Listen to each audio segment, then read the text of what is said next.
The Cleveland Clinic main campus in Cleveland, Ohio, has incorporated an innovative HVAC system into the Miller Family Pavilion, a building completed in 2008 and the entrance for the clinic. We've established 2008 as our initial baseline and are measuring what's called our Tier 1 and Tier 2, or Scope 1 and Scope 2 emissions, which is our direct consumption of fuels on site and our resultant emissions from energy consumption. And over 80% of that is directly attributable to electricity consumption. And with about 40% of our energy coming from HVAC is a huge opportunity for us to impact our carbon footprint. You build in a very large redundancy or a factor of safety, so you oversize a lot of your plant.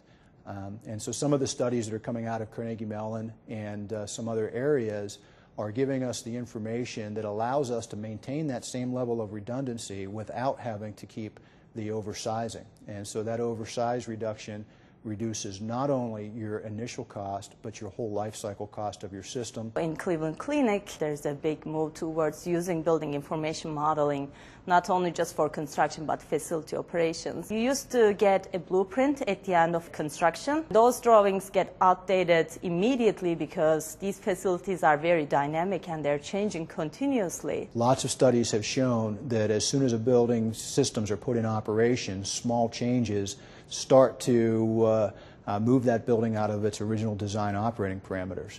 We're really in a different world than we were 10 years ago, where we were looking at modeling to understand the energy trade-offs and financial trade-offs between individual systems.